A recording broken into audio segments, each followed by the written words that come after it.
kabar? Kali ini kita akan belajar muatan pelajaran bahasa Indonesia. Menjelaskan cara memperoleh informasi dari teks. Ingat kembali cara memperoleh informasi penting dari teks. Pertama, bacalah judul dan isi teks dengan saksama. Kedua, jawablah pertanyaan-pertanyaan yang diberikan berkaitan dengan isi teks. Yang ketiga, jawaban tersebut merupakan informasi penting dari teks tersebut. Ayo, bacalah sebuah teks dari koran, majalah, atau internet. Jangan lupa, mintalah bimbingan orang tuamu saat menggunakan internet. Temukan informasi-informasi penting dari teks tersebut, tulislah dalam bentuk peta pikiran. Selanjutnya, menjelaskan informasi dari teks. Informasi pada teks dapat memberikan pengetahuan tentang suatu hal kepada pembacanya. Jika informasi dari teks dapat dipahami dengan baik, maka pembaca dapat menjelaskan informasi tersebut kepada orang lain. Ingat kembali, informasi-informasi penting dari teks dapat ditemukan dengan cara membaca cermat atau menjawab pertanyaan-pertanyaan yang diberikan. Selanjutnya, mengidentifikasi informasi dari teks. Informasi dari teks dapat kita kemukakan dalam sebuah diskusi. Diskusi bertujuan untuk mendapatkan pemahaman yang lebih baik tentang suatu masalah yang ada pada teks. Ayo, jelaskan informasi penting yang telah kamu peroleh dari teks yang telah kamu baca di pembelajaran 4 kepada teman-temanmu. Setelah itu, lakukan diskusi sederhana berkaitan dengan informasi yang telah kamu jelaskan tersebut. Mintalah pendapat orang tua dan teman-temanmu. Kita akan belajar PPKN pada tema 2, subtema 1, kelas 5 SD. Hubungan antara hak, kewajiban, dan tanggung jawab. Hak, kewajiban, dan tanggung jawab harus kita laksanakan secara seimbang. Kita tidak boleh menuntut hak jika belum mengerjakan kewajiban kita dengan penuh tanggung jawab. Contoh hubungan antara hak, kewajiban, dan tanggung jawab. Hak sebagai warga masyarakat yaitu berhak untuk dipilih dan memilih dalam suatu pemilihan. Kewajiban kita sebagai warga masyarakat berpartisipasi dalam proses persiapan hingga pelaksanaan pemilihan agar berjalan sesuai asas jurdil atau jujur dan adil. Tanggung jawab sebagai warga masyarakat yaitu menerima dan melaksanakan hasil pemilihan. Judul berikutnya, akibat tidak adanya tanggung jawab dalam masyarakat. Tanggung jawab adalah sikap yang harus kita miliki saat kita diberikan tugas untuk dilaksanakan. Orang yang bertanggung jawab akan menjalankan dan menyelesaikan tugas dan kewajiban yang diberikan kepadanya dengan sebaik-baiknya. Tanpa tanggung jawab berarti kita tidak menyadari baik dan buruk dari perbuatan yang kita lakukan. Ayo, kita simak jenis-jenis tanggung jawab berikut. Pertama, tanggung jawab terhadap Tuhan. Sebagai contohnya, kita wajib melaksanakan ibadah sesuai ajaran agama dan kepercayaan yang dianut. Selain itu, setiap umat juga wajib mempelajari dan melaksanakan nilai-nilai kebaikan dari agama yang dianutnya dalam kehidupan bermasyarakat. Pelaksanaan tanggung jawab ini juga membutuhkan rasa toleransi antar umat beragama supaya dapat terwujud dengan baik. Selanjutnya, tanggung jawab terhadap diri sendiri. Contohnya, kita berusaha bertanggung jawab atas apa yang kita lakukan setiap hari. Kita bertanggung jawab untuk membantu orang tua melakukan tugas sehari-hari di rumah. Kita juga bertanggung jawab untuk menuntut ilmu dan mengerjakan tugas sekolah dengan baik. Selanjutnya, tanggung jawab terhadap keluarga. Contohnya, ayah bekerja keras untuk memenuhi kebutuhan keluarganya. Ibu menjaga anaknya ketika masih kecil, serta anak bersikap tertib, disiplin, dan sungguh-sungguh dalam belajar. Sikap ayah, ibu, dan anak tersebut menunjukkan tanggung jawabnya terhadap keluarga. Berikutnya, tanggung jawab terhadap masyarakat. Contohnya, kita dengan tertib mengikuti berbagai kegiatan yang sudah disepakati bersama oleh warga, seperti siskambling atau kerja bakti. Sebagai warga yang baik, kita harus meluangkan waktu dan tenaga untuk mengikuti kegiatan tersebut. Dengan begitu, kita sudah menunjukkan tanggung jawab kita sebagai anggota masyarakat terhadap kegiatan yang telah disepakati bersama. Selanjutnya, tanggung jawab terhadap bangsa dan negara. Sebagai contoh, setiap siswa di sekolah harus giat belajar agar dapat berprestasi mengharumkan nama bangsa. Prestasi untuk mengharumkan nama bangsa bisa dilakukan di berbagai bidang. Contoh lain, tanggung jawab terhadap bangsa dan negara bisa kita lihat pada anggota TNI yang ditempatkan di perbatasan Indonesia dengan negara lain. Mereka bertanggung jawab menjaga keutuhan wilayah dan keamanan negara. Berikutnya, jenis-jenis tanggung jawab sebagai warga masyarakat.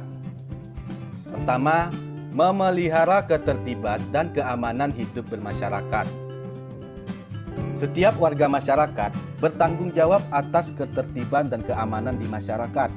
Ketertiban dan keamanan dapat diwujudkan dengan membuat aturan-aturan yang harus dipatuhi semua warga.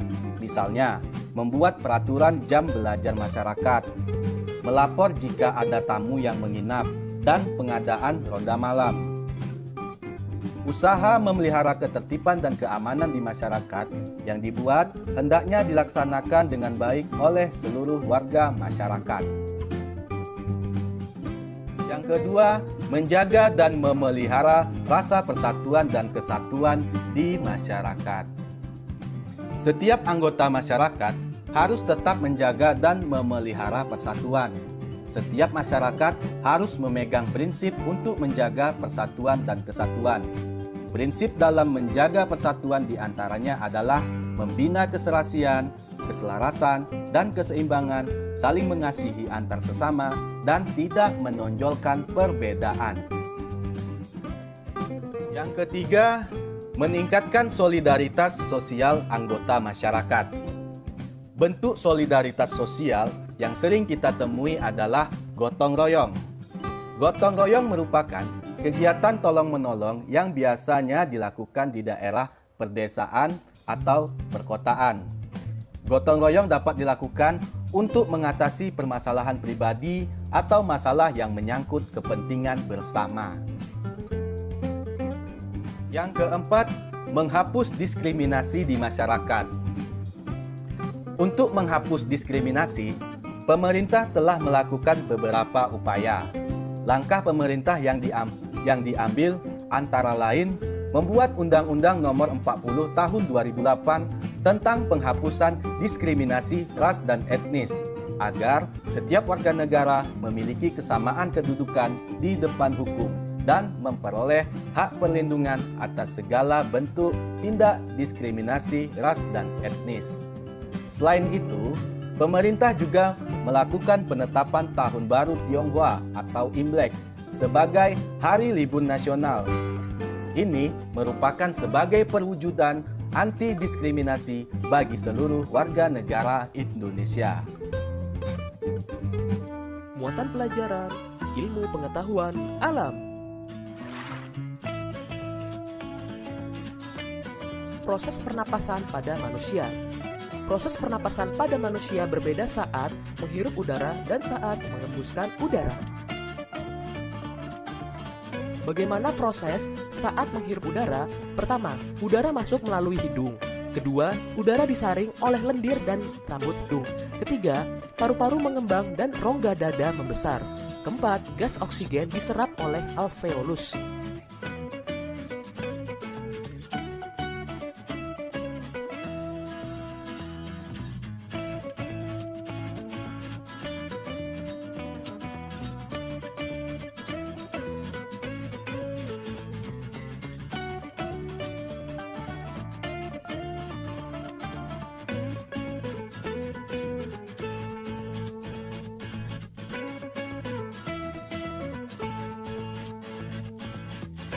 Bagaimana proses saat mengembuskan udara? Pertama, paru-paru mengempis dan rongga dada kembali ke ukuran semula. Kedua, udara keluar melalui saluran pernapasan. Ketiga, udara yang dikeluarkan mengandung gas karbon dioksida dan uap air.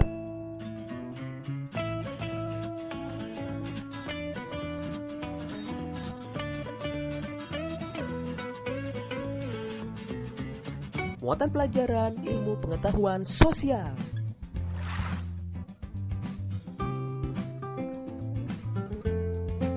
Usaha di bidang pariwisata. Usaha di bidang pariwisata juga banyak terdapat di Indonesia. Usaha ini bergerak di bidang jasa.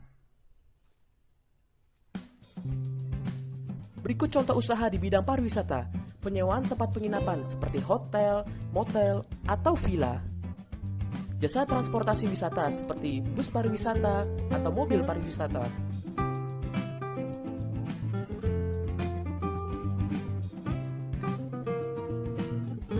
Penjualan souvenir. Souvenir biasanya terbuat dari hasil alam di sekitar. Penjualan makanan dan minuman di tempat wisata.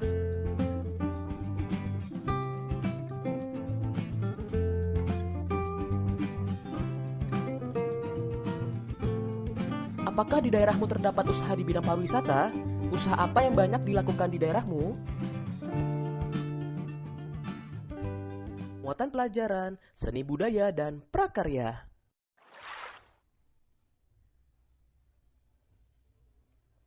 Tangga nada diatonis minor. Ingat kembali tentang tangga nada diatonis, yaitu rangkaian 7 nada dalam satu oktav yang memiliki susunan tinggi nada yang teratur. Selain tangga nada diatonis mayor, ada pula tangga nada diatonis minor. Nada-nada pada tangga nada diatonis minor berjarak 1 setengah, 1, 1 setengah, 1, 1. Ciri-ciri lagu dengan tangga nada diatonis minor. Pertama, bersifat sedih dan syahdu atau sendu. Kedua, biasanya diawali dan diakhiri dengan nada la sama dengan A.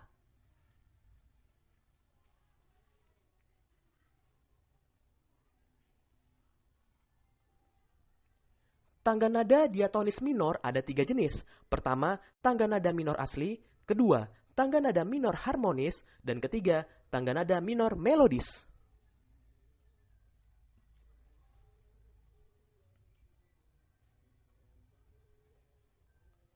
Tangga nada minor asli, tangga nada minor belum mendapat nada sisipan. Contoh, A, B, C, D, E, F, G, A. Tangga nada minor harmonis, nada ketujuh dinaikkan setengah dengan memberi tanda pagar atau kres. Contoh, A, B, C, D, E, F, G kres, A. Tangga nada minor melodis, nada ke-6 dan ke-7 diberi tanda pagar atau kres saat naik kemudian dihilangkan kembali saat turun. Contoh, A, B, C, D, E, F kres, G kres, A, G, F, E, D, C, B, A. Selanjutnya, membedakan lagu dengan tanda mayor dan minor. Kamu sudah belajar tentang tangga nada diatonis mayor dan diatonis minor. Dapatkah kamu membedakannya?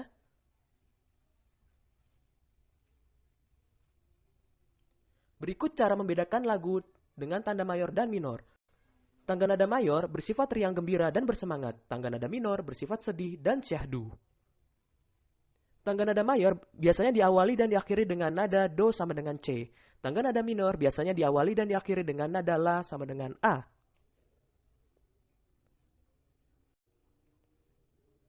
Tangga nada mayor, contoh lagu Hari Merdeka, Garuda Pancasila, dan Maju Tak Gentar. Tangga nada minor, contoh lagu Syukur, Himne Guru, dan Gugur Bunga.